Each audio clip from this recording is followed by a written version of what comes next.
We Are Seven by William Wordsworth. A simple child that lightly draws its breath and feels its life in every limb. What should it know of death? I met a little cottage girl. She was 8 years old, she said. Her hair was thick with many a curl that clustered round her head. She had a rustic woodland air, and she was widely clad. Her eyes were fair and very fair. Her beauty made me glad. Sisters and brothers, little maid, how many may you be? How many? 7 in all, she said, and wondering looked at me. And where are they? I pray you tell. She answered, 7 are we, and 2 of us at Conway dwell, and 2 are gone to sea. 2 of us in the churchyard lie, my sister and my brother, and in the churchyard cottage I dwell near them with my mother. You said 2, that 2 are Conway dwell, and 2 are gone to sea. Yet ye are 7. I pray you tell, sweet maid, how this may be. Then did the little maid reply, 7 boys and girls are we. 2 of us in the churchyard lie, beneath the churchyard tree. You run about, my little maid, your limbs they are alive. If 2 are in the churchyard light, then ye are only 5. Their graves are green, they may be seen, the little maid replied. 12 steps or more from my mother's door, and they are side by side. My stockings there I often knit, my kerchief there I hem, and there upon the ground I sit, and sing a song to them. And often after sunset's air, when it's light and fair, I take my little porringer and eat my supper there. The first that died was Sister Jane, in bed she moaning lay, till God released her of her pain, and then she went away.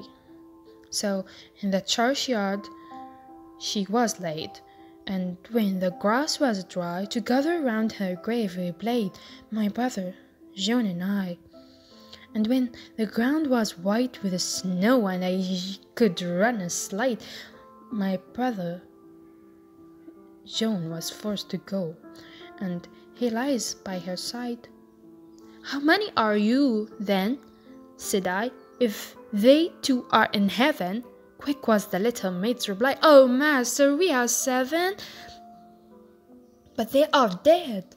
Those 2 are dead. Their spirits are in heaven. 'Twas throwing words away, for still the little maid would have her will, and said, nay, we are 7. Can I see another's woe, and not be in sorrow too? Can I see another's grief, and not seek for kind relief? Can I see a falling tear, and not feel my sorrow's share?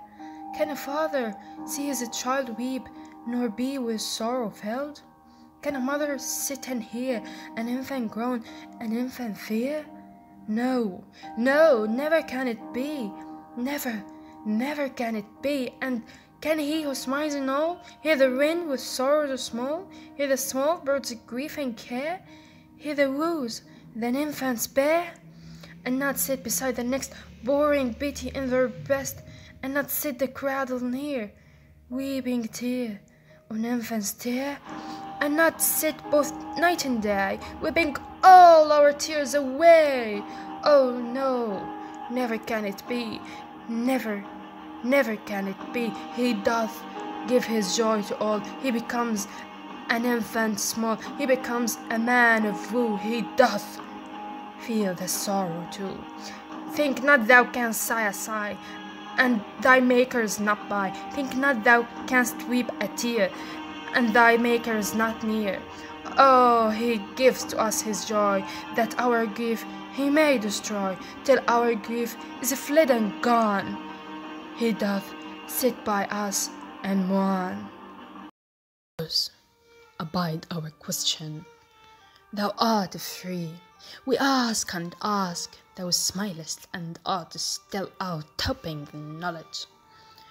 For the loftiest hell that to the stars uncrowns his majesty, planting his steadfast footsteps in the sea, making the heaven of heavens his dwelling place, spurs but the cloudy border of his base to the foiled searching of mortality. And thou who didst the stars and sunbeams know, self-schooled, self-scanned, self-honored, self-secure, didst walk on earth and guess that better so all pains that mortal spirit must endure, all weakness that impairs, all the griefs that bow, find their sole voice in that victorious brow.